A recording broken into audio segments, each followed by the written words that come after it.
Som. Irmãos, nós vamos abrir as nossas Bíblias na carta do apóstolo Paulo aos Gálatas, e aí nós fecharemos hoje o nosso momento de estudos bíblicos, essa série que nós trabalhamos agora nessa parte final sobre pneumatologia. Esse é o termo mais técnico, não é? Mais, digamos assim, que a gente encontra dentro dos livros de teologia sistemática, mas de forma normal a gente pode naturalmente usar o estudo do Espírito Santo, estudo da terceira pessoa da Trindade. E aí, claro, irmãos, como eu disse já em outras oportunidades, que a nossa intenção era realmente algo mais compacto, em virtude de que o tempo não nos permitia mais que tivéssemos algo mais minucioso. Por que eu estou mencionando isso? Porque quando a gente vai estudar sobre cristologia, que é o estudo sobre a pessoa de Cristo, há uma infinidade de assuntos, de livros, de materiais que a gente estudaria aí mais de um ano. Quando a gente estuda sobre a própria teontologia, né, estudo sobre a pessoa de Deus, também da mesma forma. E aí, por ser mais compacto, mais curto, a gente pode pensar que o estudo da pessoa do Espírito Santo, ele também, ou ele é curtinho, ele é resumido, e não é.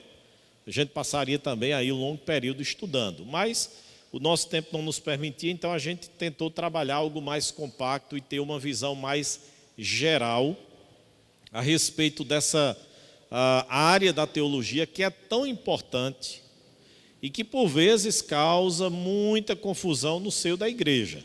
E aí a gente trabalhou um pouquinho sobre a ação, o batismo, a habitação no Antigo e no Novo Testamento, respectivamente, que são assuntos que muitas vezes são mal compreendidos, não é? E aí naturalmente gera uma certa deficiência do cristão, do discípulo de Jesus, de usufruir desse relacionamento com a pessoa do Espírito Santo, não é?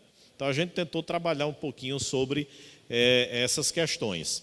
Eu volto ao texto de Gálatas hoje porque a intenção nossa era naturalmente ter trabalhado 2 terças consecutivas nessa parte final sobre o fruto do Espírito, não é? Mas faremos isso hoje de forma mais compacta, mais resumida, mais objetiva, lendo o texto de Gálatas, capítulo de número 5, a partir do versículo de número 16. A gente viu, irmãos, uma primeira parte aqui, né? E aí eu quero ir por partes aqui com os irmãos. A gente viu que a devoção ou a espiritualidade do cristão, ela tem um crivo, ela tem um critério para que ela seja avaliada, averiguada. E qual é? É justamente o fruto do Espírito, e não os dons espirituais. Essa, irmãos, é uma verdade que precisa ficar bem impregnada na nossa mente, para que a gente não corra o risco de ser impressionado, de ser impactado pela performance externa, pela vivência de uma pessoa do ponto de vista só congregacional, ok? Então, como é que nós avaliamos a espiritualidade do cristão?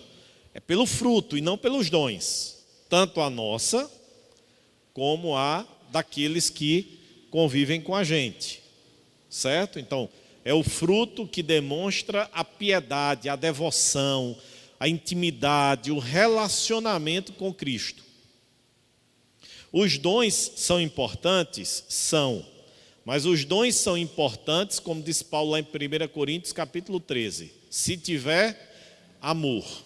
Se a execução, a prática desses dons for naturalmente norteada pelo amor. Vou só dar um exemplo. Alguém pode ter o dom de ensino, certo? E ministrar uma excelente aula. Mas esse dom, ele só se torna proveitoso na vida da igreja se esse ensino, se essa aula não apenas for dada com excelência do ponto de vista do conteúdo e da didática utilizada na sala, mas se ela for feita, se essa aula, se esse dom for exercido com amor, objetivando a edificação, o crescimento, o amadurecimento daqueles que estão fazendo parte da audiência daquele que está ensinando. Pastor, mas tem outros propósitos? Tem vaidade, orgulho, exibicionismo, certo? Ambição. E isso tudo pode fazer parte de um contexto do exercício do dom do ensino, onde o amor não domina, e esse dom vai ser executado, mas não terá o proveito que naturalmente aquele que exerce com amor teria, certo? A gente vê muito isso, irmãos, com o dom de misericórdia, o dom de socorro. Não sei quantos irmãos aqui, mas eu tenho certeza que muitos aqui conhecem alguém que começou a fazer um trabalho social, logo se tornou político. Um líder de uma associação, de uma comunidade, alguém que de repente pegou um trabalho social e ali começou a exercer, tal, com bem pouquinho tempo, candidato a vereador, candidato a isso, já, porque começou até bem. Aí às vezes até a gente diz assim, pai, fulano começou até bem, a intenção era de fato ajudar a comunidade, beneficiar aqui as pessoas do bairro ou daquela zona rural ali. Mas aí, a vaidade, a ambição, o poder, o dinheiro, essas coisas vão fazendo parte dessa pessoa, de modo que ela lá na frente está dentro de um sistema, muitas vezes dominado pela corrupção, pela ilicitude, certo? E aí, às vezes, na igreja a mesma coisa. O indivíduo pratica a ação social, até tem o dom da misericórdia e do socorro, mas objetiva que a pessoa fique refém dela, que a pessoa fique devendo sempre ali um favor, que a pessoa tenha sempre a gratidão àquela e não à instituição. Isso era um ponto que eu trabalhava e ainda continuo trabalhando muito aqui na igreja, que as pessoas entendam que a assistência, quando ela é feita, que o serviço, quando é feito pela instituição e não pelo indivíduo. O indivíduo é apenas o canal que faz com que uma oferta chegue a uma pessoa, que faz com que uma cesta básica chegue a alguém, que faz com que um remédio chegue a alguém, que faz com que um dinheiro chegue para pagar uma conta de energia, para pagar um exame. Mas a ação, ela foi coletiva, ela foi institucionalizada. Porque às vezes há esse tipo de situação. E aí, vaidade, orgulho, enfim, vários outros sentimentos que não o amor. Então, o dom, ele é importantíssimo. E a igreja que não exerce os dons espirituais, ela fica deficitária. Ela vai ter lacunas. Porque na relação dos dons, conforme a gente estudou, há essa ideia de complementação. Eu não possuo todos os dons, possuo alguns, outros não possuem os mesmos dons que eu, mas já possuem os dons que eu não tenho. Então eu vou abençoar com os meus outras pessoas e outras pessoas me abençoarão com os delas. Mas o critério da devoção, da espiritualidade do cristão não pode ser avaliado pelos dons, e sim pelo fruto. E aí, irmãos, Paulo aqui, no capítulo de número 5 de Gálatas, ele trata sobre aquilo que Sproul chama de fruto podre. Há um fruto, mas um fruto podre. O que é que a gente faz quando uma fruta ela está podre? O que é que a gente faz? A gente descarta. Inclusive, a pessoa que trabalha no sacolão, na feira livre, ela continuamente está ali supervisionando, porque se tiver uma laranja podre ali, ela pode prejudicar as demais. Então, ele vai tirando ali, vai descartando para ficar só o produto bom. Paulo trata aqui, diz isso. Paulo menciona aqui o fruto podre. Aquele fruto para ser descartado. Aquele fruto para não ser incorporado na nossa dieta. Para não ser posto na nossa mesa. Qual é esse fruto podre?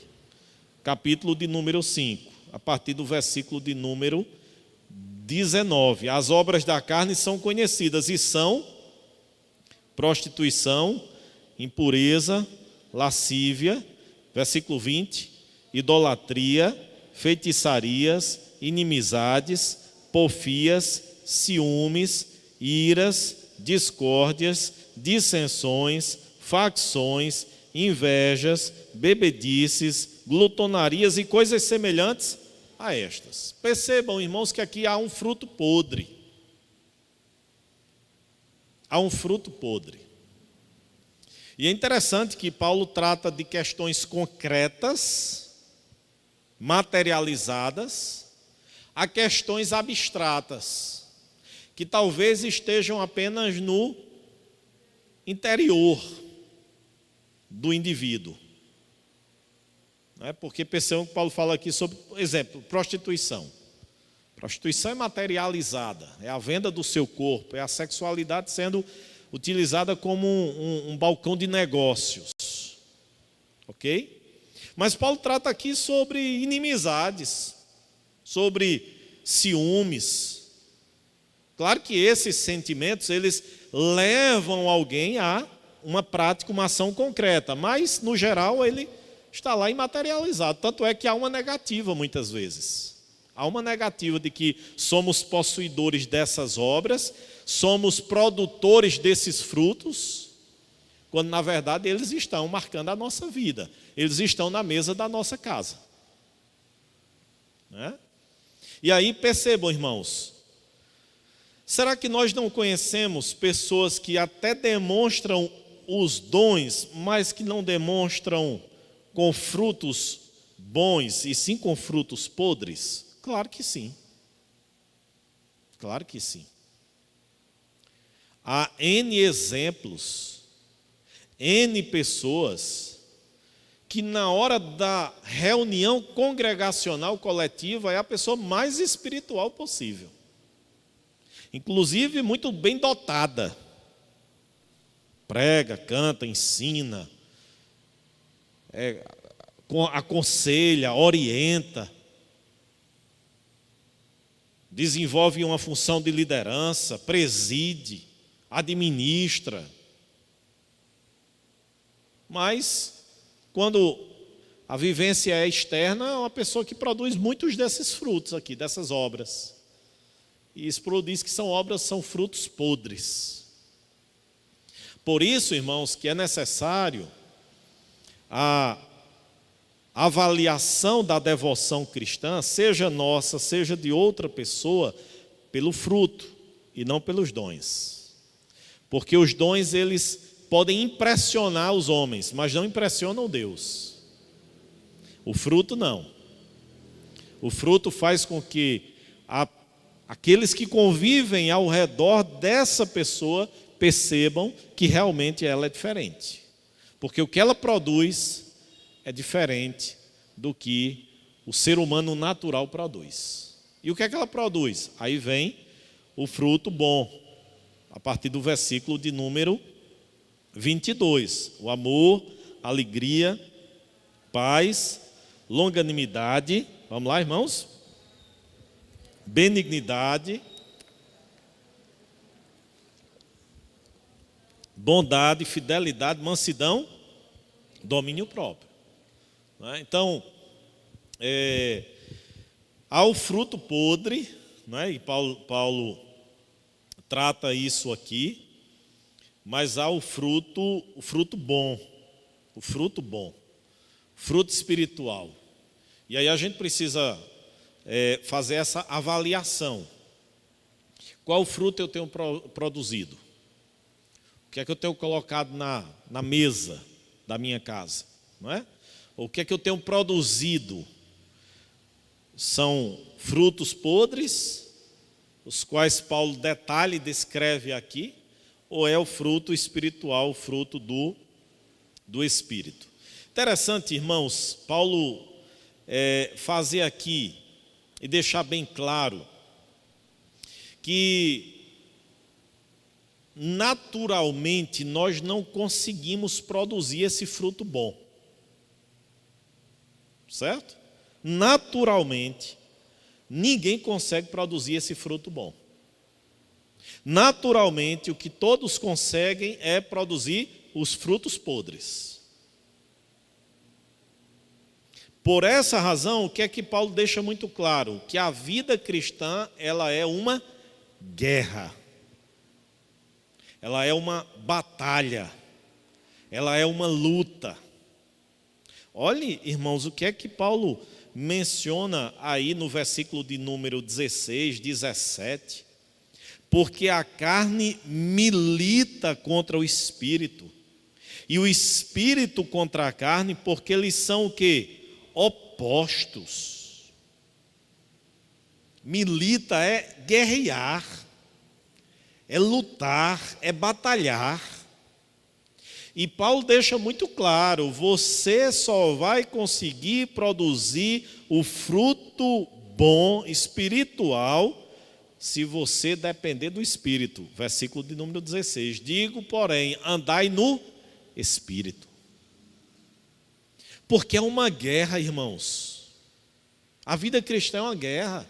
Eu gosto muito da expressão do reverendo Hernandes, quando ele diz que a vida cristã se assemelha a um campo de guerra e não a uma colônia de férias. E de fato é. Eu lembro de um diretor do seminário, foi capelão, depois foi diretor. Eu tive a oportunidade de trazê-lo aqui na igreja há alguns anos atrás. Reverendo Lutero Rocha. E um dos homens mais piedosos que eu já conheci. E ele, quando capelão, sempre no último dia de aula, antes das férias, quando a gente estava para gozar do período de férias, que a gente sempre viajava para as nossas igrejas de origem, né, para passar as férias com a família, trabalhando na igreja. O reverendo Lutero dizia assim: vocês vão entrar de férias do seminário, mas não entrem de férias de Deus.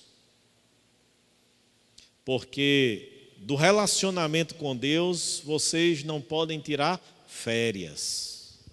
Vocês podem tirar férias dos estudos, das obrigações, da dinâmica, do ritmo do seminário, mas vocês não podem tirar férias de Deus. E, irmãos, é essa consciência que a gente precisa ter. Que de Deus a gente não pode tirar férias, a gente não pode tirar licença, a gente não pode tirar licença-prêmio, a gente não pode ir para a reforma, a gente não pode se aposentar. Por isso que a Bíblia diz que os idosos, aqueles que chegaram à velhice em Deus, ainda farão o quê? Darão frutos, serão cheios de seiva, de verdor, serão pessoas produtivas. Aí, quando Pedro trabalha lá na carta dele, Tito, citando o exemplo das mulheres mais velhas, que elas deveriam ser o quê? Frutíferas, ensinarem as mais jovens a serem boas donas de casa, a serem boas esposas, os irmãos mais velhos aos jovens semelhantemente. Por quê? Porque a vida cristã não tem essa parte da aposentadoria, não tem essa parte do recesso, não tem essa parte das férias. Porque ela é uma guerra, e é uma guerra permanente. Sim, Toninha, diga aí.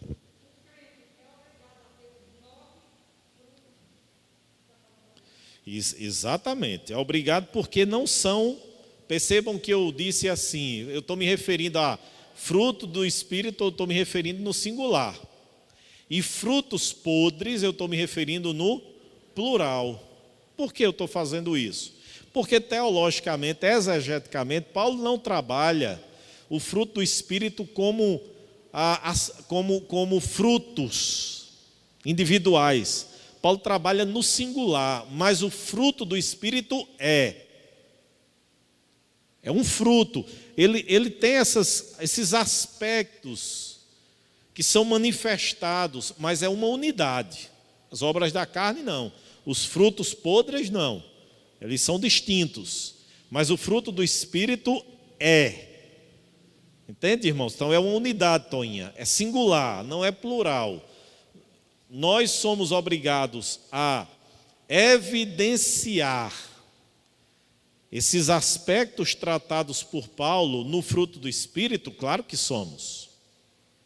Por quê? Porque eles se manifestam em situações e circunstâncias distintas e diferentes, mas é um fruto único, singular. Claro que Sproul até menciona isso.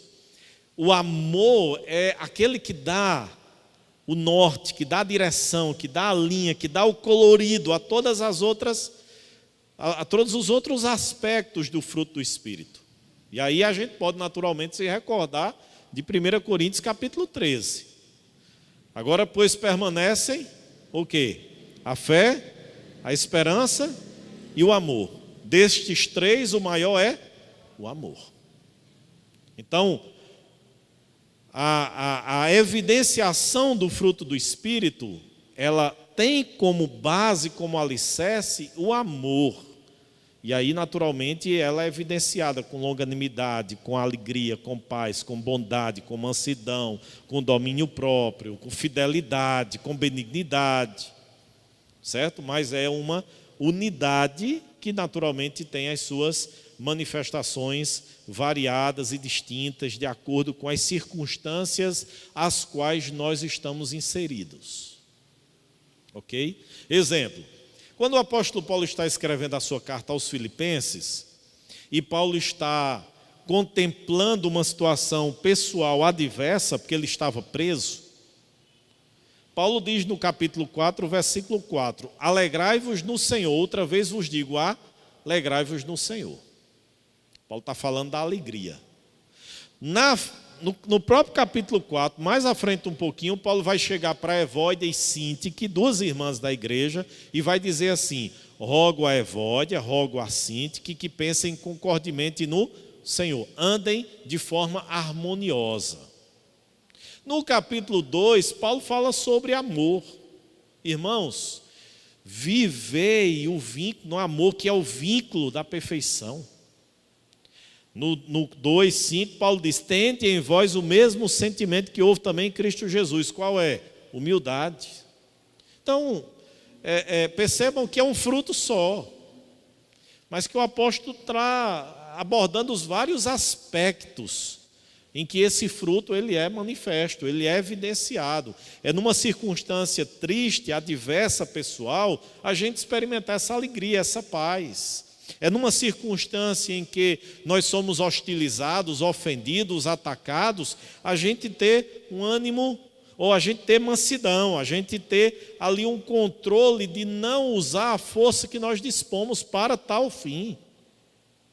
É frente a uma adversidade a gente ter um ânimo longo. Longanimidade é ânimo longo para suportar, para aguentar, para ir adiante frente às circunstâncias adversas da vida. Não é? Então, é um fruto que tem várias manifestações e que naturalmente nós percebemos isso nas várias circunstâncias da vida. Então, irmãos, percebam, o fruto do Espírito, não é? Ou fruto espiritual, ele contrasta com esses frutos podres produzidos pela carne, pela nossa velha natureza. Por essa razão, Paulo diz que nós devemos continuamente batalhar, lutar contra a velha natureza.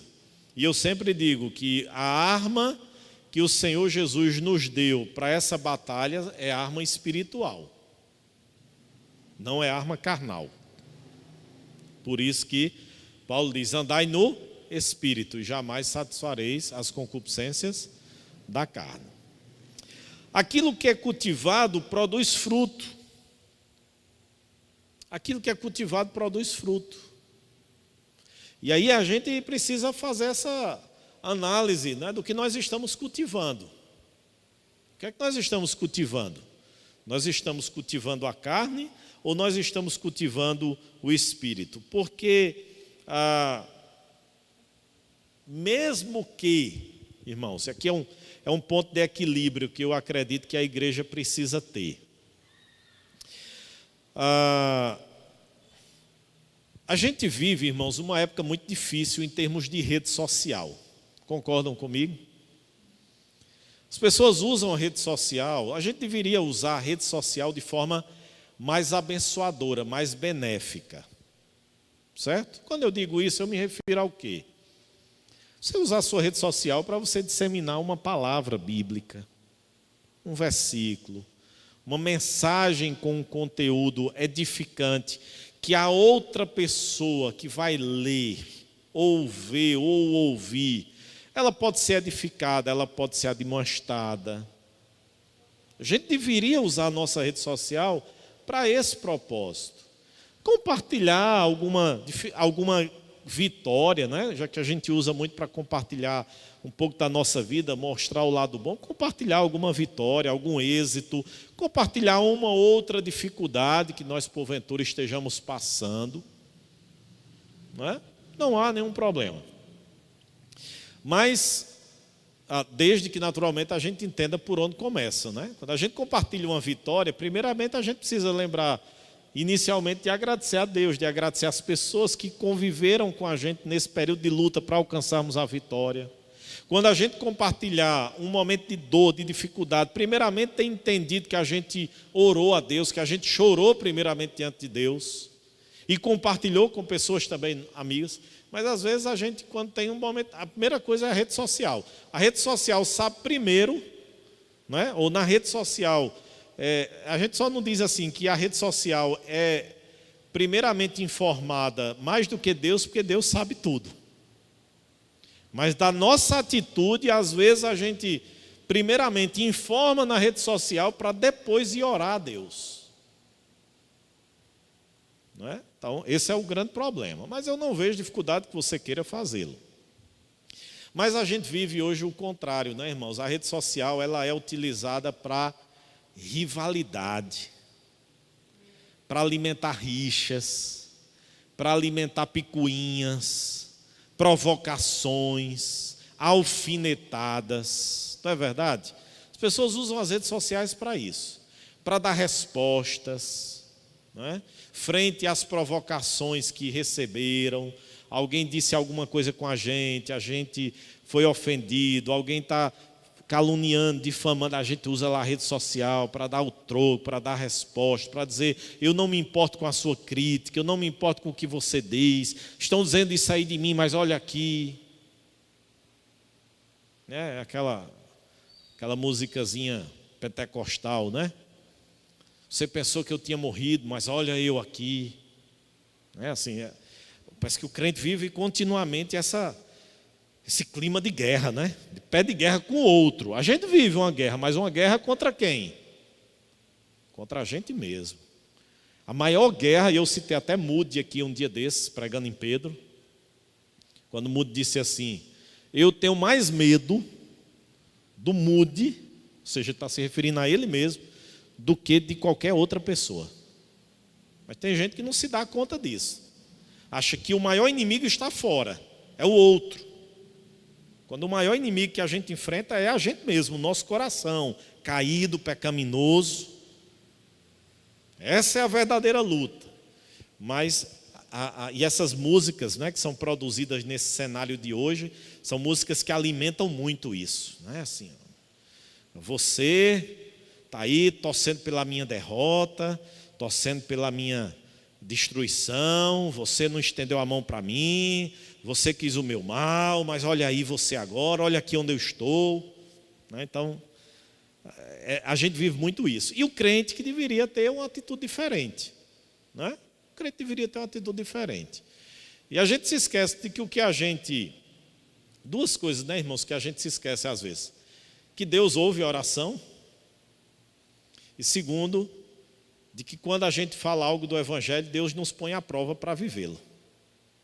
Eu achei interessante, esses dias eu preguei aqui no domingo à noite sobre Pedro dizendo assim como Jesus, que não revidou o mal que a ele foi feito, não o faça também.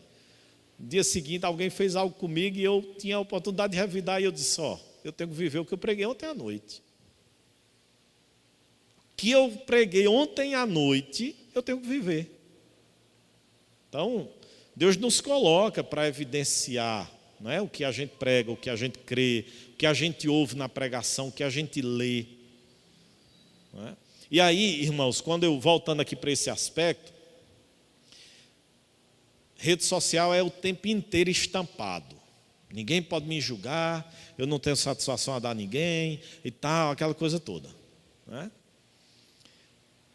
Por um lado, de fato, nós temos uma satisfação para dar a Deus, é a pessoa mais importante da nossa vida.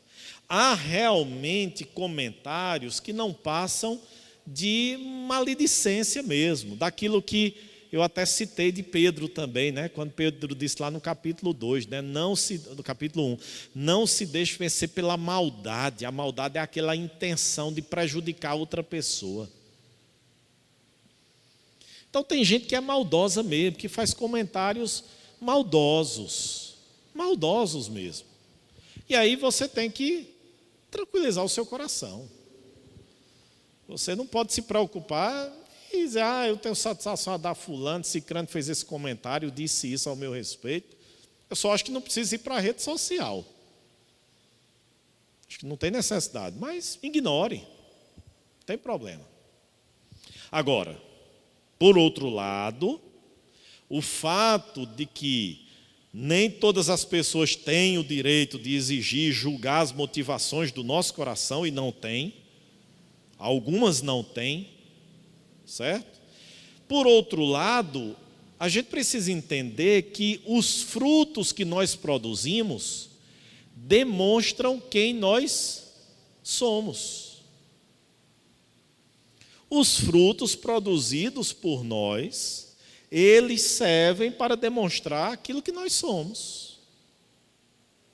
Jesus usou essa expressão lá em Mateus capítulo 7, versículo 20. Abram aí, por favor, esse texto.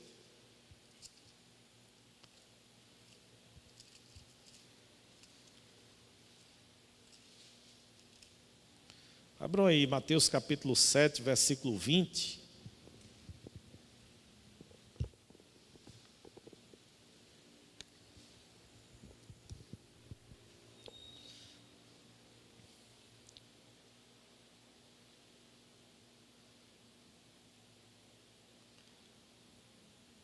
O que é que diz, irmãos? Vamos do 19 e 20, para ficar mais claro.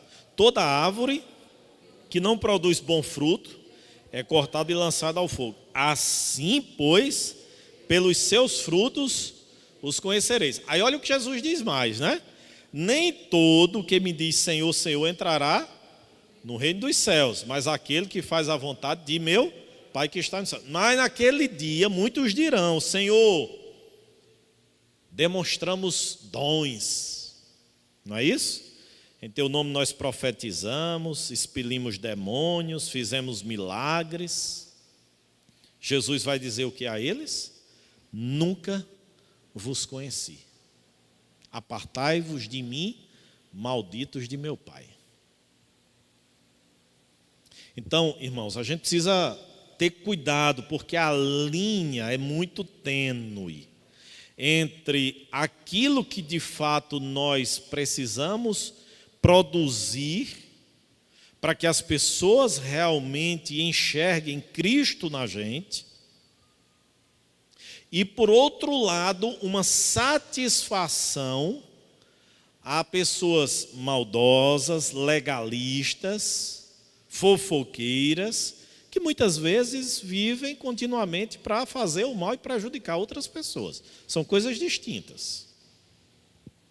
São coisas. Agora, a gente pode cair no erro de pensar assim, eu não tenho satisfação a dar a ninguém, e ignorar aquilo que a gente precisa produzir para demonstrar e comprovar que nós estamos conectados a Cristo. A teologia sistemática chama esse termo, né, de união mística. União mística com Cristo. O que é essa união mística? Mística justamente pelo aspecto de ser espiritual, ser imaterial, não é? Ser abstrato, não é? Fruto de um relacionamento, de uma religiosidade, de uma conexão com Deus. É união mística com Cristo. Nós demonstramos que estamos conectados. Eu uso mais essa expressão conectados porque na cultura nossa é mais fácil a gente entender o que é conectado, né? Porque todos nós vivemos conectados. Caiu a conexão, a gente já sabe, foi interrompida ali, o Wi-Fi caiu. Então, vamos pensar nisso, né? Conectado significa que o Wi-Fi está ligado, certo? Ou seja, que eu estou conectado a Deus, que eu estou unido, que eu estou tendo um relacionamento. A gente precisa demonstrar isso com os nossos frutos. Agora, irmãos, significa que esses frutos serão perceptíveis a todos? Não. Sabe de que chamaram Jesus? Jesus, não fui eu não. Me chamarem disso ou daquilo outro, mas chamaram foi Jesus. Sabe de quê? Bebarrão, glutão, senta com pecadores, se associa com prostitutas, com publicanos. Jesus, viu? Chamaram Jesus disso. Para vocês verem, irmãos, mas outros, em contrapartida, chamaram Jesus de quê? Quem é este, né? Que até o vento e o mar lhe obedecem. O seu nome é Jesus, nome que está acima de todo nome. Então, a gente vai ter, produzindo fruto, mesmo assim, uma homogeneidade, unanimidade, a que todos enxerguem isso na gente? Não. Alguns não perceberão, mas que esses alguns sejam uma minoria. Seja uma minoria, inclusive fruto de, às vezes, incredulidade, impiedade. Mas, no geral, as pessoas precisam conviver com a gente e perceber que nós produzimos frutos que revelam a nossa conexão com Deus. É claro que também nessa jornada há fracassos, há lapsos, há erros, há quedas, há equívocos, ok? Mas aí aquilo que a gente estudou até recentemente, isso não é habitual, isso não é rotineiro, isso não é o nosso estilo de vida, certo? Porque em algum momento nós teremos os nossos lapsos, nas várias áreas da vida. Agora isso precisa ser pontual, não é? Quando a gente estuda, até a língua portuguesa mesmo, quando a gente estuda o grego, que é uma língua que tem algumas semelhanças com o português, a gente estuda sobre o tempo, não é? Os tempos do grego, e eles indicam uma ação linear e uma ação pontilear.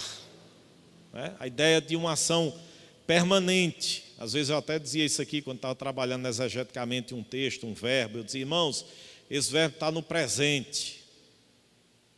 Aí eu dizia, não era, Tabata? Aí eu dizia, isso significa que essa é uma ação permanente, é uma ação contínua, linear. Certo? Aqui está no auristo, ação passada com efeitos no presente, ação pontilear, aconteceu ali, pronto. Exemplo, algum verbo que trata sobre a nossa regeneração. Cristo nos regenerou, foi uma ação única. Não acontece, nós não somos regenerados todos os dias, ação única. Particípio, ação permanente. Então a gente precisa entender, irmãos, que há equívocos na nossa vida, que são essas ações pontuais. Agora, a ação linear, permanente, contínua, precisa indicar mais a produção de frutos bons e não frutos podres. E a gente precisa fazer essa autoanálise. Quais são os frutos que a gente tem produzido? Vou voltar para um ponto lá do texto de Gálatas. Vamos voltar para lá, só para a gente ir tentando entender isso de forma mais prática.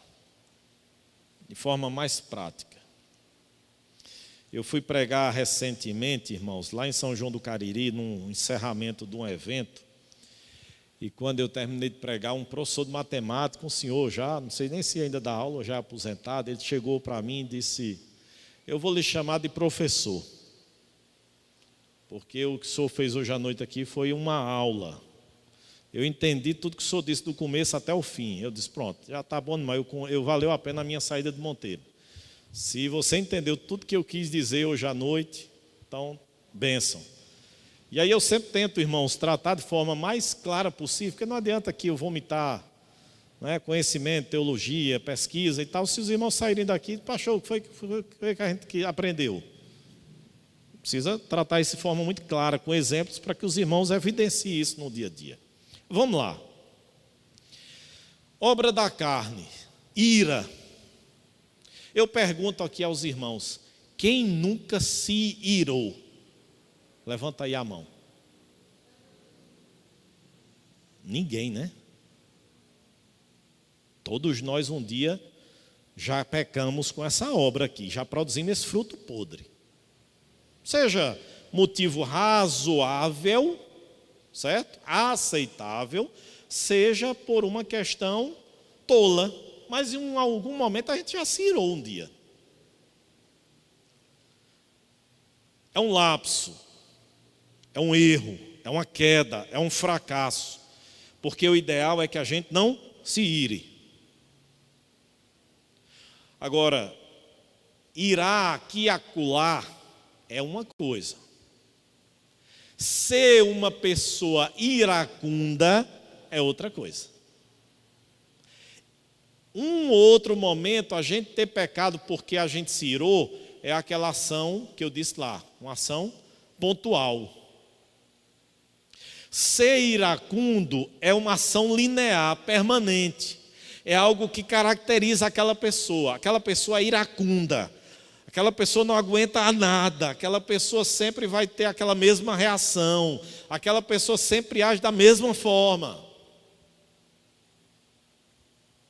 Certo, irmãos? Então, vamos lá. Trabalhar aqui discórdia, né? Você já teve discórdia com alguém? Ou não? Quem nunca teve discórdia com ninguém? A gente já teve, em algum momento. Não é? Mas essa discórdia foi algo que perdurou, foi algo que marca a sua vida inteira. Ou você teve ali uma discórdia naquele momento, depois se acertou, perdoou, pediu perdão, fez as pazes, conviveu tranquilamente. Entende, irmãos? Então, é isso aqui que a gente precisa avaliar, como é que está a nossa vida. Se a nossa vida é marcada, certo? Por essas obras, por esses frutos podres, ou se a nossa vida, ela é marcada por esporadicamente a produção de um fruto podre, que inclusive aponta e mostra como nós somos frágeis e fracos, e como nós precisamos do Espírito Santo de Deus na nossa vida. O problema, muitas vezes, é porque a gente, naquela resposta, lembra que eu disse? Eu não tenho satisfação a dar a ninguém. A gente não quer produzir frutos que realmente mostrem, evidenciem que nós estamos ligados, unidos, conectados ao Senhor. E aí a gente vive de qualquer jeito, produzindo muito mais o fruto podre do que o fruto espiritual. Certo, irmãos? Então, é isso aqui que a gente precisa avaliar, verificar na nossa caminhada, na nossa vida cristã. Quais são os frutos que nós estamos produzindo, né? Em algum momento você já guardou mágoa e rancor e ressentimento de alguém? É possível que sim. É possível que sim. Mas como foi que você lidou com isso? Tentando superar, agir de forma perdoadora, reconciliadora, ou você é conhecida, porque não tem gente que é conhecida assim como uma pessoa rancorosa. Aquela pessoa, permanentemente, ela é uma pessoa rancorosa. Ela é uma pessoa ressentida. E isso é demonstrado no seu dia a dia, na sua vida, né? É perceptível isso. Ok? Então, o que é que nós estamos cultivando, irmãos? Como é que nós queremos ser lembrados? Como é que nós queremos ser lembrados? Eu espero, irmãos, que nós sejamos lembrados por produzirmos fruto espiritual e não por grandes feitos, grandes prodígios. Que a gente seja lembrado na nossa vida, não é? Por aquilo que nós produzimos de fruto. E não apenas por aquilo que, através das nossas vidas, Deus possa naturalmente fazê-lo. São as coisas que causam... Quais são as coisas que causam deleite em Deus? As coisas que causam deleite em Deus são... amor, alegria, a paz, a paciência, a benignidade, a fidelidade, a mansidão, o domínio próprio. E é isto que nós devemos tornar prioritário na nossa vida. É isso que nós devemos tornar prioritário na nossa vida. Lembram lá quando a gente tratou sobre o dom espiritual, os dons, e eu falei sobre a questão da igreja de Corinto? Qual era a prioridade de muitos crentes ali em Corinto? Dom de línguas. Porque com o dom de línguas eu demonstro que eu sou extremamente espiritual. Paulo diz, a prioridade deveria ser o amor. A gente deveria se preocupar mais e aí tornar isso prioridade na nossa vida. Aquilo que alegra o coração de Deus, aquilo que glorifica o nome de Deus e não aquilo que impressiona as pessoas. Há uma diferença entre o fruto do Espírito e os dons do Espírito. Preste bem atenção nisso, irmãos. No que diz respeito aos dons do Espírito, o foco de Paulo é unidade e diversidade. Não é? É isso que Paulo trabalha, unidade e diversidade. Mas no caso do fruto, não é isso que acontece. Quando Paulo ensina sobre os dons do Espírito, enfatiza que o Espírito distribui dons individuais a pessoas específicas para a edificação de toda a igreja. Um crente pode ter o dom de administração, enquanto outro crente pode ter o dom de contribuição, ensino ou socorro. Então, Paulo está dizendo que a igreja deve viver em unidade, mas ao mesmo tempo com diversidade de dons. No caso do fruto, o que é que acontece? Não é diversidade. É essa plenitude. Certo? Então, no caso do fruto, não é Toinha tem mais intensamente alegria. Mas irmã Antônio Teixeira já tem longanimidade. Joselma já tem mais a mansidão. Não é isso. No caso do fruto Toinha, você tem que ter amor, paz, longanimidade, alegria, benignidade, fidelidade, mansidão. Irmão Antônio Teixeira tem que ter paz, alegria, amor, fidelidade, mansidão. Joselma também. E cada um de nós. Entende, irmãos? Então, se com os dons, essa é uma diferença fundamental aqui. Se com os dons há diversidade, mas vivenciando a realidade de unidade, Toinha, qual é o seu dom? Eu não tenho, Toinha, o seu dom, mas o meu dom eu vou usar para lhe abençoar, Toinha. E você tem que usar o seu dom, Toinha, para me abençoar. Irmã Antônio Teixeira tem um dom diferente do meu, vai usar para me abençoar. Eu vou usar o meu para abençoá-lo. Mesma coisa com Joselma. Mas o fruto, não. O fruto todos nós temos que ter semelhantemente, igualmente.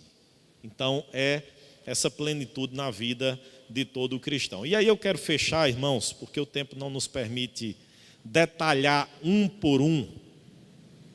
Mas eu queria pensar um pouquinho sobre a questão de um aspecto aqui desse fruto, que é a mansidão. Não é? Que é a mansidão. Em nossos dias, a ideia de ser manso ou gentil está associada à falta de força. Mas realmente, uma pessoa mansa é alguém que tem força, mas restringe o seu uso. E quando a gente pensa em mansidão, quem é o exemplo supremo, irmãos? O exemplo maior que nós precisamos ter é Jesus. Ele mesmo disse, né? Aprendei de mim porque sou manso e humilde de coração. E aí, irmãos, quando a gente olha para a vida de Jesus, acredito que é algo que nós, como igreja, de uma certa maneira, perdemos um pouco na nossa caminhada. É graça. É esse espírito de acolhimento, de restauração do fraco, do caído, do marginalizado. Porque Jesus fez isso. Jesus foi alguém extremamente acessível. Exemplo, aquela mulher pega em adultério. João capítulo 8. Muitos estavam ali para apedrejá-la, para criticá-la. Como foi que Jesus agiu? Jesus a tratou com gentileza, com amor, com restauração, com transformação. Agora, quando Jesus em outros momentos se deparou com pessoas extremamente religiosas, legalistas, como foi que Jesus reagiu a essas pessoas? Com firmeza, com segurança, com força, né? Percebam que na mesma pessoa nós podemos encontrar a exibição do que é alguém manso, alguém que demonstra sensibilidade, empatia, gentileza, graciosidade àquele que é fraco, desamparado e caído. Mas por outro lado, não significa uma pessoa sujeita aos desmandos dos poderosos, dos legalistas, dos rebeldes, dos insolentes de sua época. Jesus é esse exemplo maior. Esse exemplo maior. Eu me lembro sempre, irmãos, na vida pastoral, eu me lembro sempre do apóstolo Paulo falando a Timóteo e falando a Tito. Não é? Duas cartas pastorais escritas para dois pastores, e dois pastores com realidades de igrejas também, com seus problemas, com suas dificuldades. Mas eu acho interessante, porque Paulo chega em alguns momentos e diz assim para Timóteo ou para Tito: olha, aqueles que estão aí a contrariá-lo, ensine, admoeste, não se envolva em conversações tolas, em discussões de fábulas. Não perca tempo com isso não, Timóteo. Ensina, exorte, mostra fidelidade no teu proceder, na palavra, tal. Mas em contrapartida, com aqueles que são insolentes, com aqueles que são rebeldes, com aqueles que são contumazes, Paulo diz assim: Tito, Timóteo, é preciso fazê-los calar. Timóteo ou Tito, e aí a realidade do primeiro século, a gente sabe, as igrejas rodeadas por falsos mestres, por falsos ensinos, tentando perturbar o rebanho. Paulo diz: olha, seja firme, proteja o rebanho de Cristo. Se necessário for, faça-os silenciar, faça-os calar. Então percebe, irmãos, como na vida da igreja a gente vivencia essa realidade. não é? Graça, gentileza, compaixão, mas por outro lado, firmeza, segurança, frente aos contextos e aos perfis das pessoas que naturalmente nós convivemos e que nós lidamos, não é? E às vezes a gente se depara com aquele tipo de situação. Mas com fulano fez assim, comigo não fez. Por isso que a regra não pode ser aplicada igualmente. Ela precisa levar em consideração cada contexto, cada situação, cada momento. Eu nunca gosto, irmãos, de dar respostas abstratas. Acredito que os irmãos ao longo desses anos sempre perceberam isso, né? Quando levanta-se uma questão, mas aconteceu isso e isso, o que é que tem que ser feito? Eu disse, depende, eu não sei, eu não estou acompanhando, eu não ouvi as partes, eu não sei o que é que ele ou que ela tem a dizer, não sei como se deu, dar uma informação genérica é algo muito abstrato e é leviano você dar uma resposta. Eu faria dessa forma, porque às vezes você deixa de conhecer e perceber questões que a aplicabilidade daquela lei seria diferente se naturalmente você conhecesse mais profundamente a situação e até mesmo o caráter e o proceder daquela pessoa. Então, irmãos, Jesus é esse exemplo supremo, maior, que nós temos, não é?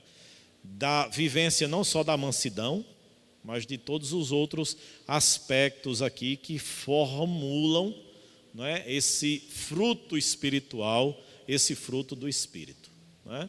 E a minha palavra, irmãos, para a gente fechar hoje à noite esse nosso momento, é que nós venhamos a aspirar sermos frutíferos, não é? A gente sempre costuma, no término de ano, fazer uma retrospectiva, fazer uma análise do ano que se finda e, consequentemente, estabelecer metas, projetos, sonhos para o ano seguinte. Sejam eles no campo pessoal, né, do nosso viver mesmo, do nosso caráter, sejam eles no aspecto financeiro, econômico, eclesiástico. A gente sempre faz isso, né? Final de ano é sempre um momento que nós nos sensibilizamos mais. Há datas que são muito propícias à sensibilidade emocional. Final de ano é uma delas, né? Que a gente sempre está mais fragilizado, que a gente está sempre recordando as lutas, as dificuldades, as vitórias, as conquistas que a gente alcançou também durante um ano. Se há algo, irmãos, que nós precisamos estabelecer como prioridade para 2022, é ser frutífero.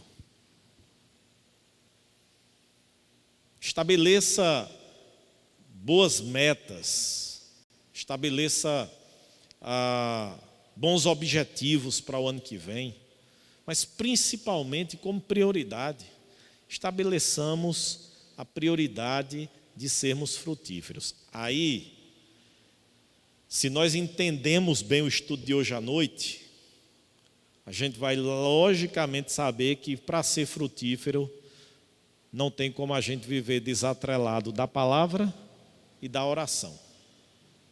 Não tem. Se a gente se distanciar da palavra e da oração, ou seja, do Espírito Santo, nós tenderemos a não frutificar, ou melhor, como Sproul disse, a frutificar, mas frutificar frutos podres. Frutos podres, que não são úteis para a gente colocar na nossa mesa. Pelo contrário, para que a gente possa descartá-los, para que a gente possa jogar no lixo.